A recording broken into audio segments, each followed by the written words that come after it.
Welcome to the Foothills, a Colorado lifestyle and real estate podcast featuring mountain home real estate broker Robert Martin, who has over 25 years of experience assisting clients reach their goals and move forward.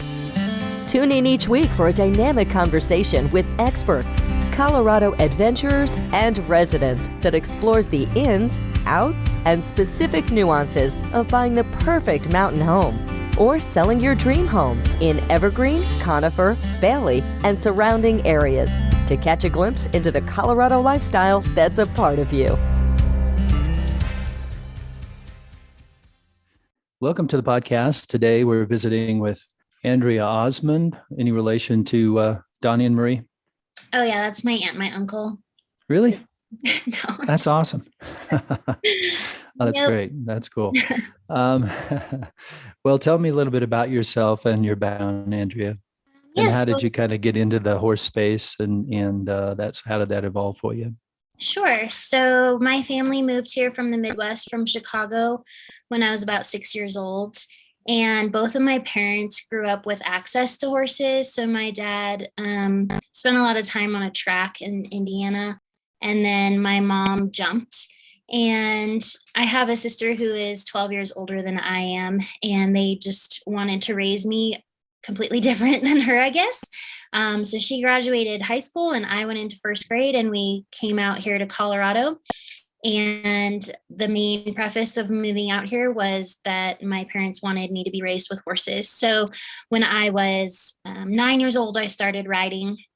And for my 10th birthday, I got my first horse. And I actually still have him. He is now at least 32 years old, and he still works and he's still with me. And kind of rode through community programs available and then started in private lessons. From there, I became very competitive in the dressage world through my teen years and early 20s. And then kind of took a break through college, graduated from CU Denver in marketing and communication, and then tried my hand at corporate world and just kind of rode for fun and decided that that was for the birds. And I enjoyed my barn time way more. So I started flipping jumping horses, meaning training and selling jumping horses, and with a local jumping trainer that I knew. And then I just kind of branched off on my own. And so I have owned Osmond Equestrian for about 8 years now and been a professional horse trainer and competitor. And I also give riding lessons. So my focus now is more on dressage, back to dressage. So I am a classical and Western dressage trainer. And And dressage is a form of riding for the most part. Yes. So under the umbrella of equestrian, there's several different disciplines. So there's jumping, dressage, barrel racing, rodeo, all different kinds of cutting, which would be with cow work and that kind of thing. Yep. Okay, cool. That's great. That's wonderful. So you grew up in Denver. What was that like growing up in Denver? I actually didn't. I graduated from Conifer High School. Oh, you did. Okay, great. Oh, what was that like growing up in the foothills? It was really fun, actually. Just kind of something that I remember is, there wasn't a ton to do up here then. Now there's more things to do, like the pinball arcade and coffee shops to go to and that kind of thing. But back then it was one grocery store, and that was Safeway, where it is now Staples and that center. And down on the far end, more towards the Mexican restaurant, is where we loitered and we just kind of hung out. And that was our Friday and Saturday night. If So we you were had to, not at someone's house, it was pretty rare that we would venture down. Once we got our driver's license, then, we'd venture down to bowls, to the movies and things like that. And then eventually Colorado Mills. And then my family owned a business in downtown Denver. So I was one of the brave ones that would venture to the 16th Street Mall and take friends with me and show them more of the downtown culture, I guess.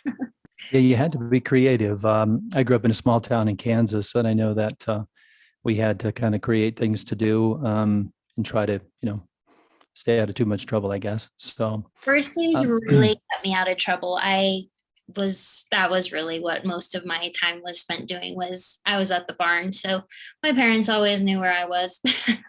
what was that like, Andrea, when you competed and trained horses in your past? So I was at the barn several times a week after school, taking lessons and practicing, and then competing. I was gone a lot of weekends. And then I was also Miss Evergreen Rodeo in 2006, so my senior year of high school. And that summer, I was gone pretty much every weekend at different rodeos across the state in Wyoming, representing our beautiful town of Evergreen, Colorado. That's awesome. Yeah, they do have a rodeo every year. That's a pretty big event. It's a lot of fun to participate in. Father's Day weekend. Yeah, that's It's still awesome. in me Come to on up. advertise it. Come see our Yeah. rodeo. That's great. So you were also a real estate broker, and when working with folks with horses, what's important to them when they're looking to move to the foothills? The usability of the land is going to be the most important, and access to water. So we see a lot of wells up here that are inside use only, which means that they can't water the livestock. So really, can we get those horses on flat ground for the most part, or just slightly sloped pasture is also amazing, and a huge benefit. But really, it's coming down to that usability of land. And with the well, Andrea, if it is, let's say, household use only well, what other options might there be for a horse owner to continue with? It's a really nice piece of property. It's flat, it's usable. So your other option would be to haul water in and keep it in a cistern to water your horses, which is a very viable option. And that's fairly common, isn't it? It is, yes. So let's say I'm moving to the area. What services are available in our community? I mean, boarding horses, different types of things. What could we expect to see in our community, or what's offered up here? So up here, there are several barns to board at, and there are several instructors or barn owners that kind of cater to different types of riding styles. So up on Pleasant Park Road, there is a facility. I believe it has changed owners recently, and I'm not totally up to date on what their services are, but I believe that they are multidiscipline barn. And then also up in Pleasant Park is Amanda McCarthy, and she really specializes in cutting horses and ranch horse versatility. She also does other types of disciplines as well, but that is her primary focus. And both of those places have indoor arenas, which would allow for year-round use of an arena, because that's kind of the other thing up here is you're going to have your seasonal riders just because of the weather. But at several of the boarding facilities up here, there are indoor arenas, which allows you to ride year round. And then there's a couple other facilities off of 285, such as like Tucker Black. And then I know that there's a couple more multidiscipline small facilities here in the Conifer area. And then over in Evergreen, we have a couple jumping trainers. There's a Grand Prix level dressage barn. Grand Prix is the highest level of dressage that you can ride, and a couple other multidiscipline barns up Bear Creek. How does that work, Andrea, as far as logistics? Your horse stays there. It's the base, and then there's a fee based on that. They feed your horse, or do you feed your horse, or is there certain different types of plans or different types of things you can participate in that way? Right, so it just depends on what each facility offers. Some facilities are self-care, or if someone has horse property that doesn't own horses, sometimes they'll rent out their property and it's a self-care. So self-care meaning you're responsible for feeding, watering, daily care, and cleaning of those horses. And then sometimes in actual boarding facilities, there is a self-care. It's called self-care, but it usually just means that you're going to do the cleaning and blanketing of your horse, but they will do the feeding and the watering however many times a day that they're going to feed. And then full service facilities is where everything is included. They're going to take care of all of the day-to-day care of your horse. And that is a sliding scale on how much that's going to cost. And, I can tell you down in the Golden area, which is where my personal horses are currently, we are between 550, 600 to 800, 850 a month per horse. Okay. And how common is it to people board their horses as opposed to having them at home? I know it's dependent upon the property, the water usage, that sort of thing. Yeah, so a lot of people board. I work out of Table Mountain Ranch and we have 90 horses there. A lot of those people live up here in Evergreen and Conifer. Some of those people live in the Golden Arvada area, and some of those people actually live in downtown Denver. So it's very common for people to board their horses. It gives them the ability to have a horse, but not have the tied down responsibility that horses require every day. So most horses are fed, unless they're free feeding, most horses are fed 2 to 3 times a day, depending on your feeding schedule and your nutrition plan. And so having that ability to have horses at the facility, it allows you to have a normal day-to-day life and be able to go and travel versus having that tie down of that horse. And if you did decide that you wanted to have your horse at your house, what are some of the benefits of purchasing a home where you can also board your horses? So growing up, I had my horses on my property and I loved it. One, they were my alarm clock every morning. So at 6:30, 7 o'clock in the morning, Cheyenne was hollering from the paddock. He wanted his breakfast, and then same thing at night when he was ready for his dinner. And so just to wake up and look out the window and see your horse there it's an amazing feeling. And you get to know them so well. You know exactly when they take their naps, when they have the slightest belly ache and you're like, okay, I got to watch them, just like a strange twitch of the ear, your horses so, so well. And you actually have a much closer bond. Not saying you don't have a close bond if your horse is in a facility. That's not what I'm saying, but you tend to have even a closer bond with those horses when you're out there doing that day-to-day care.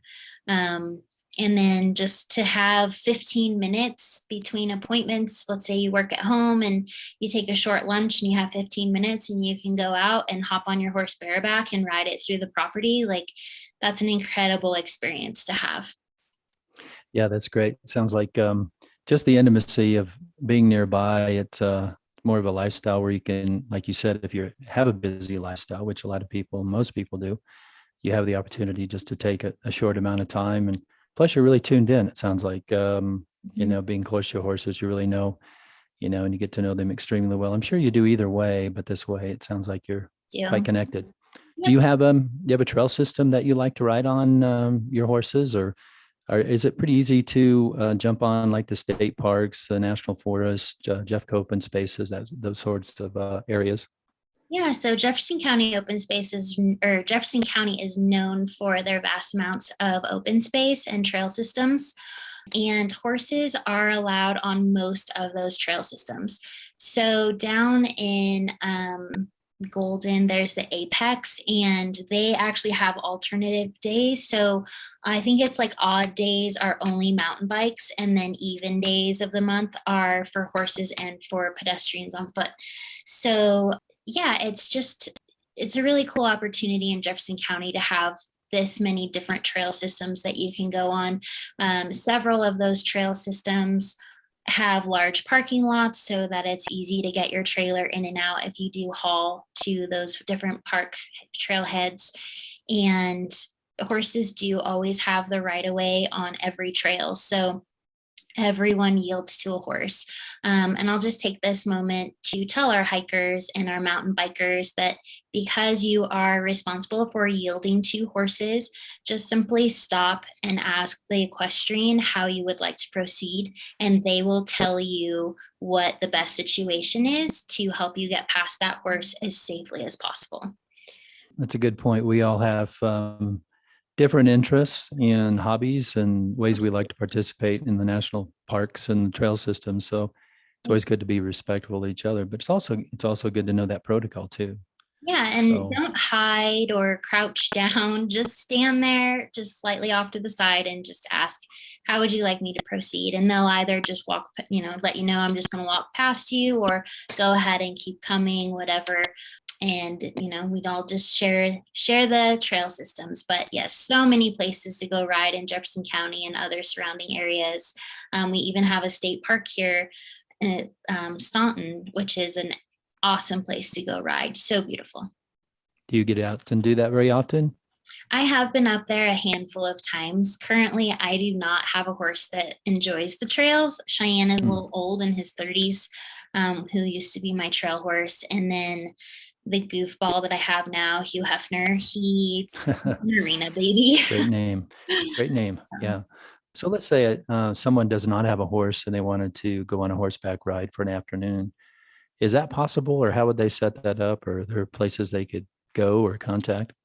So the closest places to go for a hourly trail ride would be Bear Creek Lake Park, or Chatfield, I believe, has a riding program there where you can go out with a guide on a guided trail ride through those parks. Okay.